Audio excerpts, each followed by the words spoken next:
Kamusta kaibigan? Halina at tayo ay maglakbay na puno ng kaalaman at aral. Mula sa mundo ng siyensya, hanggang sa kasaysayan, ating tatalakayin ang iba't ibang paksa na magpapalawak ng ating kaalaman, at magpapaningas ng ating kuryusidad. Kaya kung handa na kayong matuto, mag-relax at mag-enjoy lamang tayo. Tara, at atin ang simulan. Sama-sama tayong mag-explore, at matuto sa ating bagong talakayan. Ang pag-usbong ng mga bansang estado. Ang simula ng makabagong politikal na mundo. Sa gitna ng makulay at magulong kasaysayan ng Europa, isang revolusyonaryong konsepto ang umusbong noong ika-15 hanggang ika-17 siglo, ang bansang estado. Ito ang panahon kung saan ang mga kaharian, lungsod-estado, at magkakahiwalay na teritoryo, ay unti-unting nagkaisa sa ilalim ng iisang pamahalaan, kultura, at layunin. Ang paglitaw ng mga bansang estado, ay hindi lamang nagbago ng mapa ng Europa, kundi nagtakda rin ng pundasyon para sa modernong sistema ng politika, ekonomiya, at identidad na ating kinikilala ngayon. Ano nga ba ang nagtulak sa mga bansang estado na magkaanyo? Sa talakayan natin ngayon, ating tutuklasin kung paano nagsimula at umunlad ang mga bansang estado sa Europa. Susuriin natin ang kanilang mga estratehiya, hamon, at ang pangmatagalang epekto ng kanilang pag-usbong sa daigdig. Sa huli, mauunawaan natin kung bakit ang konsepto ng bansa ay nananatiling sentro sa pag-unlad ng sangkatauhan, mula noon hanggang ngayon. Ang kasaysayan ng mga bansang estado ay hindi lamang tungkol sa mga hari o digmaan. Ito ay kwento ng pagpupunyagi ng mga tao para sa pagkakakilanlan, kalayaan, at pagkakaisa. Tara, at simulan na natin ang ating paglalakbay. Konsepto ng bansang estado. Ang Rebolusyong Pranses, ang naging sandigan ng pag-unlad ng modernong bansang estado. Bago ang revolusyon, ang Pransya ay isang kaharian na pinamumunuan ng monarkiya, at feudal na sistema. Kahulugan ng bansang estado. Ang bansang estado, ay isang malayang unit pampulitika, kung saan ang nasyon, o mamamayang nagkakaisa sa kultura, wika, o identidad, at ang estado, o institusyong may soberanya sa teritoryo, ay nagtutugma. Kinikilala ito sa tatlong pangunahing elemento. Pamahalaan. May awtoridad na gumawa at magpatupad ng batas. Teritoryo. Malinaw na hangganan ng lupain, karagatan, at himpapawid. Mamamayan. Mga taong nagkakaisa sa pambansang layunin at identidad. Ang bansang Pransya, ay isang halimbawa ng bansang estado, kung saan may iisang pamahalaan, teritoryong kinabibilangan, at mamamayang Pranses, na nagmamalaki sa kanilang kultura at kasaysayan. Estado at bansa. Alamin ang pagkakaiba. Estado. Pampulitika at legal na konsepto. Tumutukoy sa istruktura ng pamamahala, halimbawa ang gobyerno, hukuman, at batas. Mga elemento. Soberanya, kalayaang mamahala ng walang pagkiling sa labas. Teritoryo, pisikal na espasyo. Permanenteng populasyon, mamamayan na nakatira sa estadong kinabibilangan. Halimbawa, ang estado ng Pransya, ay tumutukoy sa gobyerno, konstitusyon, at mga institusyong nagpapatakbo ng bansa. Bansa, sosyo-kultural na konsepto, tumutukoy sa grupo ng tao, na nagkakaisa sa kultura, o tradisyon, paniniwala, at wika. Kasaysayan, magkakahawig na nakaraan. At identidad, o pagkakakilanlan bilang isang komunidad. Halimbawa, ang bansang Pransya ay sumasagisag sa diwa ng pagka-Pranses, maging nasa Pransya man o sa ibang bansa. Kahulugan ng bansang estado, sa konteksto ng Rebolusyong Pranses. Ang estado at bansa sa konteksto ng Rebolusyong Pranses ay magkahiwalay. Ang estado noon, ay kontrolado ng hari, aristokrasya, at simbahan. Ang bansa, o mga ordinaryong mamamayan, ay walang kapangyarihan sa politika, bagamat sila ang bumubuo sa populasyon at ekonomiya. Nang nagtagumpay ang revolusyon, binago nito ang relasyon sa pagitan ng estado at bansa. Ang soberanya ay inilipat sa mga mamamayan, at hindi na sa hari. Bansang estado. isang estadong naglilingkod sa interes ng bansa, at ang bansa ang nagbibigay lehitimasiya sa estado. Pagkakaiba ng estado at bansa, ayon sa Rebolusyong Pranses. Ang estado bago ang rebolusyon. Monarkiya. Ang estado ay institusyon ng kapangyarihan ng hari at aristokrasya. Feudal na sistema, nakabatay sa pagmamay-ari ng lupa, at pribilehiyo ng iilan. Walang pambansang identidad. Ang mga mamamayan, ay saklaw ng hari, hindi ng bansa. Bansa pagkatapos ng rebolusyon. Soberanya ng tao. Ang kapangyarihan ay nagmumula sa bansa, o mamamayan. Pagkamamamayan. Ang lahat ay pantay sa harap ng batas, anuman ang pinagmulang uri. Pambansang pagkakakilanlan. Itinaguyod ang ideya ng French identity, batay sa karapatan, tungkulin, at pagmamahal sa bayan. Ang Rebolusyong Pranses ang nagpakita, na ang estado ay hindi lang isang makina ng kapangyarihan, dapat itong magsilbi sa bansa. Na ang bansa, ay hindi lang grupo ng tao, dapat silang magkaisa sa isang layunin at identidad. Ang kombinasyon ng dalawa, bansa at estado, ang bansang estado, ang nagbigay daan sa makabagong demokrasya at nasyonalismo. Ang pag-usbong ng bansang estado. Mga pangunahing dahilan. Ang modernong konsepto ng bansang estado, isang politikal na entidad na pinagbubuklod ng iisang kultura, wika, at identidad, ay hindi laging umiiral. Ito ay bunga ng mahabang proseso ng pagbabago sa Europa, at sa iba't ibang bahagi ng mundo. Narito ang 4 na pangunahing salik, na nagpaigting sa paglitaw ng mga bansang estado. Pagbagsak ng sistemang feudal. Bago ang ika-15 siglo, ang Europa ay nahahati sa maliliit na feudal na teritoryo, na pinamumunuan ng mga maharlika, at lokal na panginoon.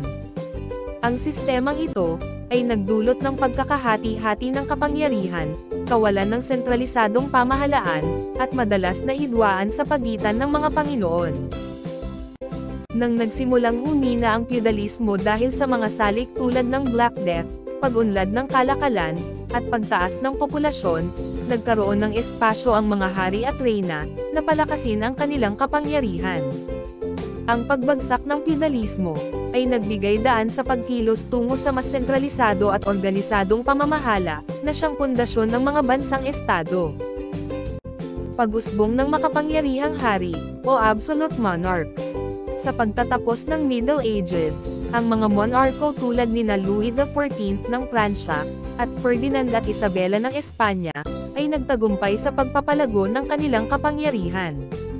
Ginamit nila ang mga bagong institusyon tulad ng pambansang hukbo, burokrasya, at sistemang legal, upang supilin ang mga lokal na panginoon, at isaayos ang kanilang teritoryo. Ang ganitong absolute monarchy ay nagdulot ng pagkakaisa sa ilalim ng iisang pamumuno.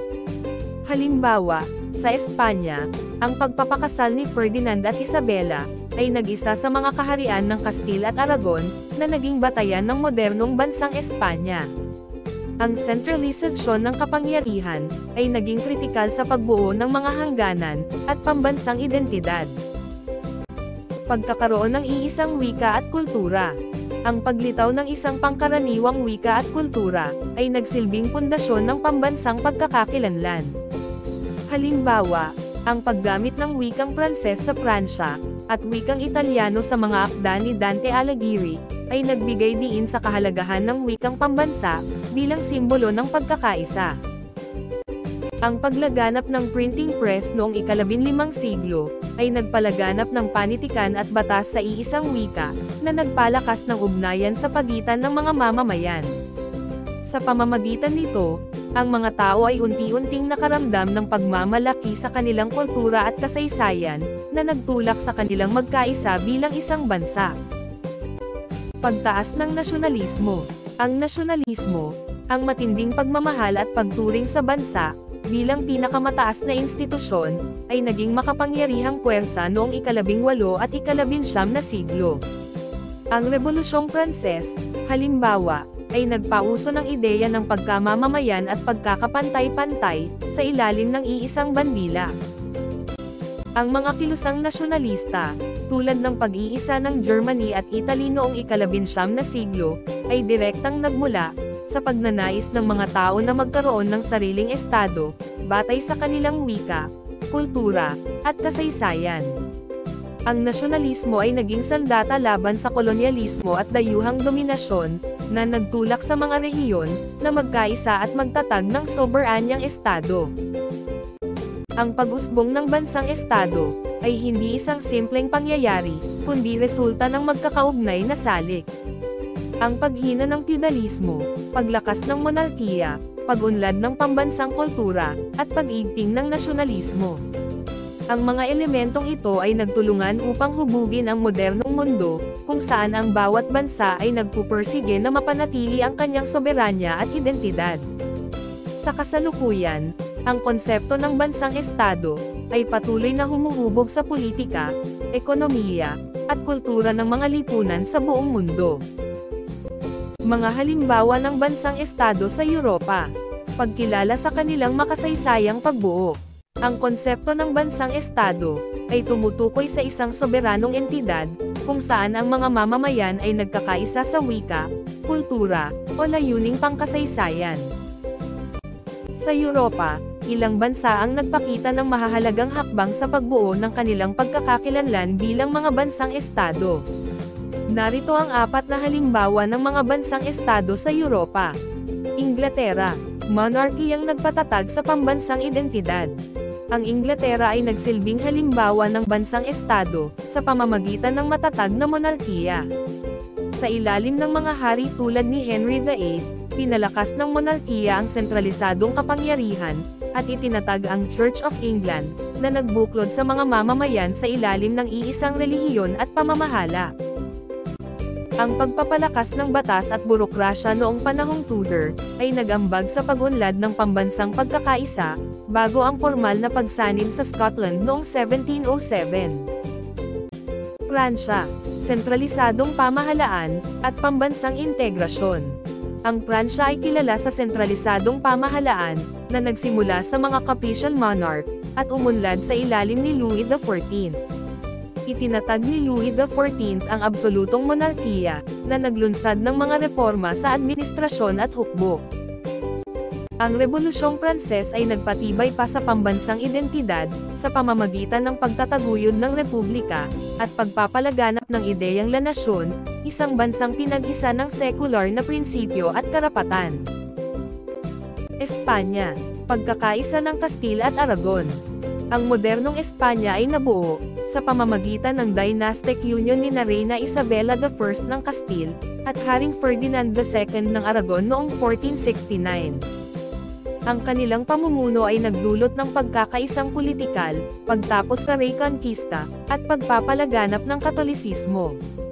Bagamat may malakas na regionalismo, ang sentralisadong monarkiya at kolonyal na imperyo noong ika-16 na siglo, ay nagbuklod sa Espanya, bilang makapangyarihang bansang estado.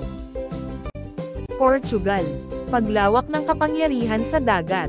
Ang Portugal ang nanguna sa Age of Discoveries, sa ilalim ni Prince Henry the Navigator. Ang pagtuklas ng rutang pandagat patungong India, at pagtatag ng mga kolonya sa Africa at Brazil, ay nagpaunlad sa ekonomiya at pambansang prestihiyo. Ang Treaty of Tordesillas sa pagitan ng Portugal at Espanya, ay nagpakita ng kanilang dominasyon sa karagatan, na nagbigay daan sa pagbuo ng isang global na identidad, bilang manlalayag na bansang estado. Ang mga bansang estado ay humubog sa kasaysayan, sa pamamagitan ng monarkiya, centralization, politikal na unyon, at kolonyalismo. Bagamat may mga hamon sa rehiyonal na pagkakakilanlan, halimbawa ang Espanya, o pagbabago ng anyo, tulad ng Inglaterra bilang bahagi ng United Kingdom, ang kanilang makasaysayang kontribusyon, ay nagpapatunay na ang pambansang pagkakaisa ay maaaring mabuo sa iba't ibang paraan. Ang mga bansang nabanggit ay nagpapakita ng dinamismo ng Europa sa pagbuo ng modernong mundo. Ang pagtanaw sa kasaysayan ng mga bansang estado ay hindi lamang pagkilala sa nakaraan, kundi pagtanaw sa mga salik na nagbibigkis sa mga bansa hanggang sa kasalukuyan. Epekto ng pag-usbong ng mga bansang estado. Pagbuo ng makabagong daigdig. Ang pag-usbong ng mga bansang estado sa Europa mula ika-15 hanggang ika-19 na siglo, ay hindi lamang nagbago ng larawan ng politika, nagdulot ito ng malalim at pangmatagalang epekto sa ekonomiya, kultura, at ugnayan ng mga bansa. Mula sa pagpapalakas ng sentralisadong pamahalaan hanggang sa paglitaw ng diwang makabayan, ang mga epektong ito ang naging pundasyon ng modernong mundo. Narito ang 4 na pangunahing epekto ng pagyabong ng mga bansang estado. Pagpapalakas ng sentralisadong pamahalaan. Bago ang mga bansang estado, ang kapangyarihan ay nakakalat sa mga lokal na panginoon o feudal lords. Subalit sa pag-usbong ng mga estadong nasyon, ang sentralisadong pamahalaan ang naging sentro ng kontrol. Halimbawa, sa ilalim ni Louis XIV ng Pransya, itinatag ang sistemang absolutismo, kung saan lahat ng desisyon ay nagmumula sa hari. Itinatag ang mga pambansang batas, unipormeng buwis, at burokrasya. Ang sentralisasyon ay nagdulot ng mas epesyenteng administrasyon, ngunit nagbunga rin ng paghihimagsik, tulad ng Rebolusyong Pranses laban sa sobrang kapangyarihan ng monarkiya. Pagtatag ng malakas na hukbong sandatahan. Upang maprotektahan ang teritoryo at palawakin ang impluwensya, itinatag ng mga bansang estado ang permanenteng hukbong sandatahan. Noong panahong feudal, ang mga hukbo ay binubuo ng mga alagad ng mga Panginoon.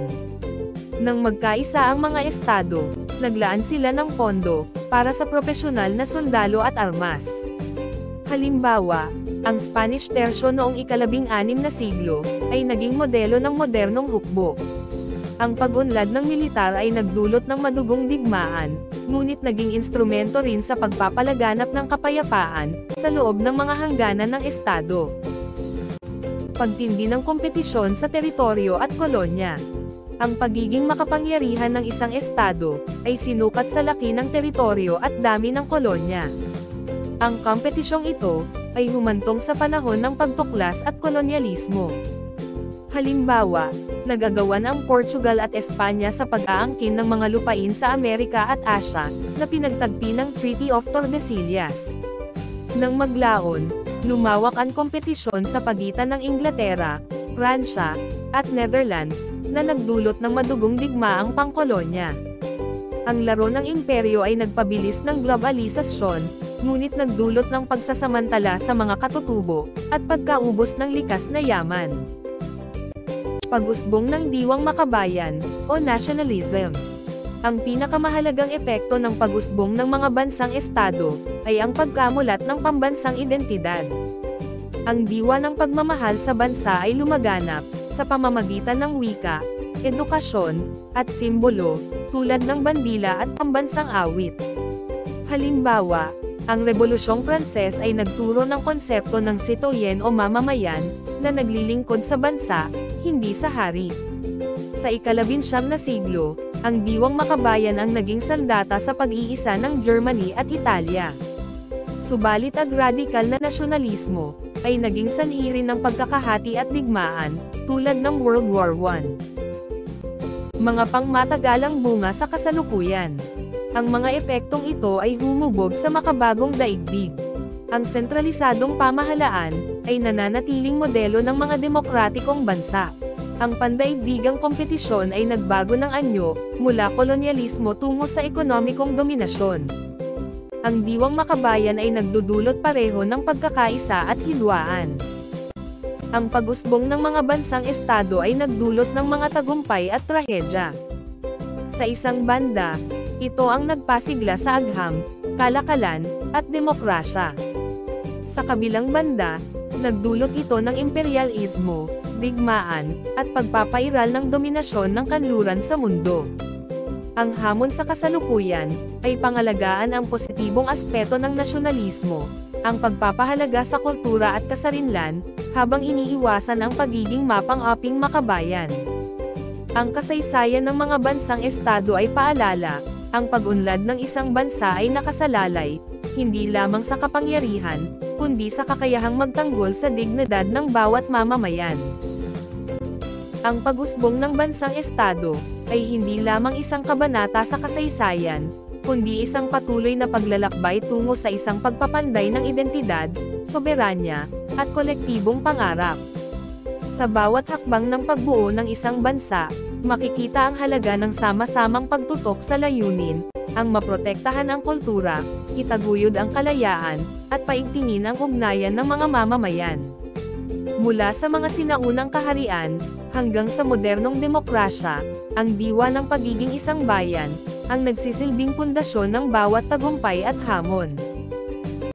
Sa kasalukuyang panahon, ang hamon ay nananatili. Paano patuloy na mapapalalim ang pagkakaisa, sa gitna ng magkakaibang pananaw at pangangailangan? Ang sagot ay maaaring nasa pag-alala sa mga aral ng nakaraan, ang pagkilala, na ang tunay na lakas ng isang estado, ay nagmumula sa respeto sa bawat tinig at pagtutulungan sa adikaing pangmalawakan. Ang bansang matatag, ay hindi nabubuo sa isang iglap, ito ay dahan-dahang hinuhubog ng mga kamay ng mga nagmamahal, at nagtitiwala sa kaparangalan ng bayan. Sama-sama tayong humakbang pasulong. Hanggang sa muli, maraming salamat sa panonood.